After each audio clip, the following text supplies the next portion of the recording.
This is just to help with the current transition into online systems for teaching.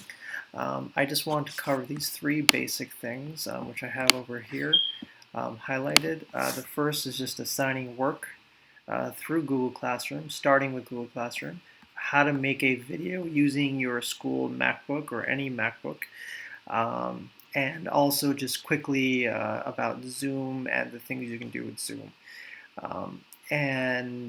Starting with Google Classroom, actually let me just start with how to make a video using your MacBook. So screencasting, you can do two things. You can, with your MacBook, using QuickTime specifically. If you go into your launcher applications, you go over to Other here, click Other, and then right here you click QuickTime. Now that QuickTime is there, what I like to do is right-click to make sure that it's here. And now you can see that I'm currently screencasting, so it says stop recording. Now what I did originally was I hit new screen recording right here. You can also, that's if I want to do a screen recording of anything on my screen. I can dictate PowerPoints, I can show kids a movie, and I can talk about it and pause it. You can do anything that's creative to you in using your desktop as a visual and the medium through which you talk over and speak about what content you're reviewing or showing your students. And if you also just want to do a simple audio recording, you can also do that here. You can choose also when you do a screen recording to either do one small section or the whole entire screen. When you do this, it's totally up to you on how you want to go about doing that. The other choice you have is just to do a video of yourself, and you can upload that to Google Classroom. If you right-click on QuickTime here, you just do New Movie Recording, and you can do a video of yourself talking about the lesson and anything else that you want to update your students on, and you can post this to YouTube and then post it to Google, that link to Google Classrooms. So again, the directions are right here. QuickTime, QuickTime Player, New Movie, Audio Recording, all your options are here. One troubleshooting thing I think some people might come into contact with is this, which is why I want to post a video, is you need to go to your settings if you're having issues with audio being picked up. If you go down here to your system preferences, or go to your dashboard and go to system preferences. When you go to system preferences, you need to look at your camera and your microphone. For your camera, make sure this is checked, the checkbox is on. If your checkbox is off, that means that your camera will not work when you do screencast or for a FaceTime video or for a video. Also, microphone, you need to make sure that if this is checked off, meaning no check marks here, even on Zoom, make sure Zoom is on. If these are checked off, make sure they're checked on for both microphone. Then go up here to camera, make sure that the QuickTime player is checked on and the Zoom player is checked on. Otherwise, none of this will work. Once that's done, then you're all set, and you can go ahead and go to QuickTime and then begin any new audio, movie, or screen recording. So after that, you can, for assigning work, I'll just go to that next quickly. When you assign work in Google Classroom, I just wanted to talk about one specific thing, CK12, which is something that I came upon more recently. It can help, it connects to your Google Classroom. So if you start with Google Classroom, there's lots of different things that you can do with CK12. So this is my mock Google Classroom I made, and I have an assignment here called P-Plants. Now this assignment, if they open it up,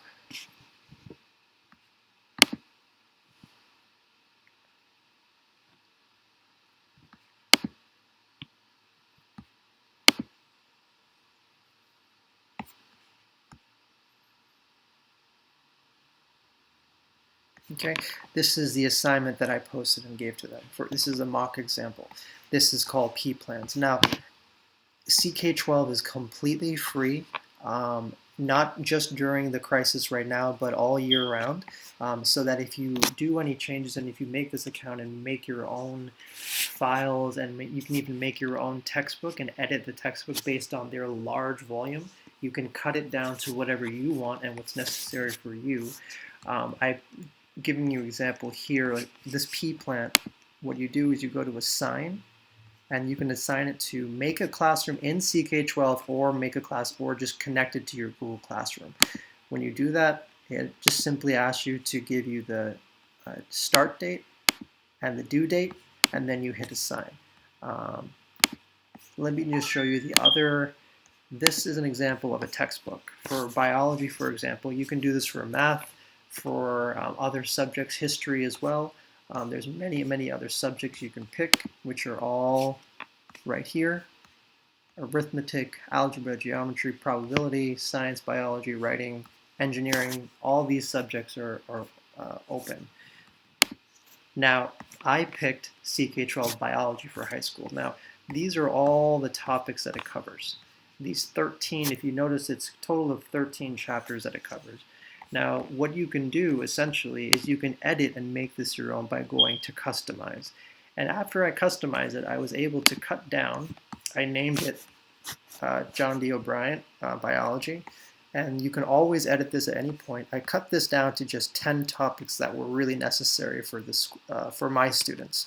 And what you can also see here is I did a mock section. So you can add your own section if you have a particular interest that you want to add a topic, such as the coronavirus topic that's going on right now. I could hypothetically do that. You can add an extra history lesson that you want to talk about for current events. You can make this textbook essentially yours, and that is by you. And it's aligned for biology and science. It's to the NGSS standards. And once you're done with this, you can download it to PDF, and you can even share it to your classroom. So if I go to share, I can go and share it to your classroom through there. Or you can assign in it. When you do assign, that's going to connect you to Google Classroom.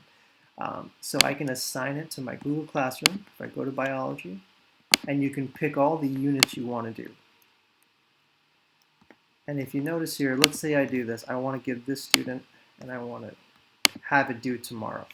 I can have this next day experiment on the following day, so kids have time to finish.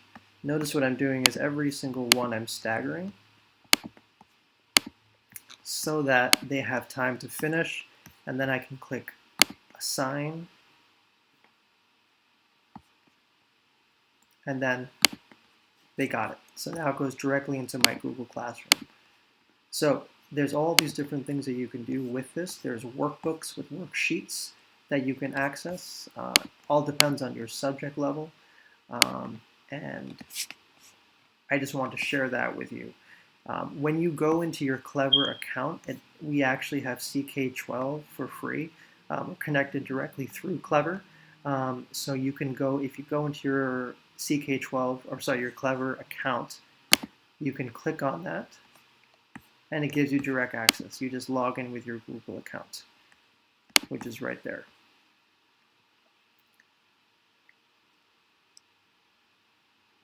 Okay, and it automatically knows who you are. It makes an account for you. It's already made one, and you can do these really cool things, and it's a lot of differentiated things that you can do. For every assignment you do, there's a reading, there's practice, and there's videos that are from YouTube, and then there's a Plix, which is essentially a game, a video game that students can play that are actually really well made, and actually give students really disciplined practice in the subject material that you're doing. You can align it to standards. There's all these different things that you can do if you explore those options. This is an example of a reading assignment. If I gave my kids mitosis, they would have a reading, and if they didn't understand the reading and they want to practice what they learned, they can then go to a Plix, which is essentially like a mini quiz.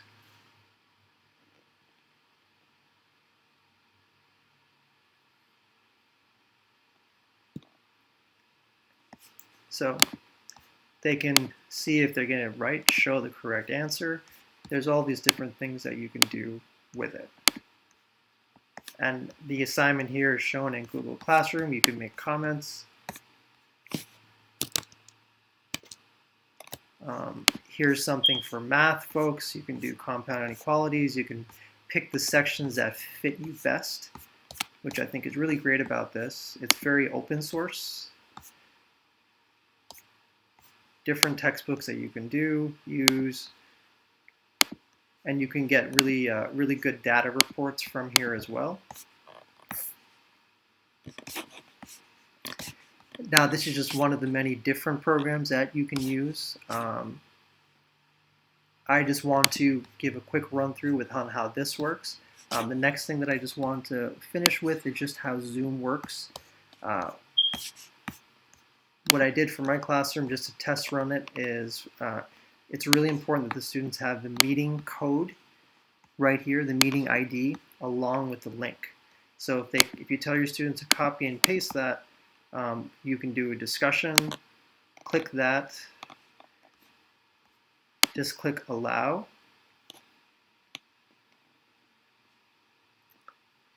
and then just hit join meeting. So this meeting already ended the other day at 11:30. It was just we were trying to test run it, but you can click here. You can invite others to join.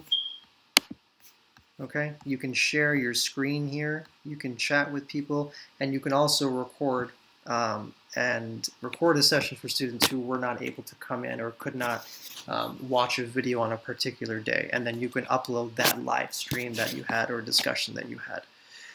So this is roughly everything here. I just want to run that through in case anyone had any questions, and there's a list of activities that you can do to Google Classroom and attach programs and different websites, but I just wanted to go over that specific one, CK12. Hope this helped. Good luck to everyone.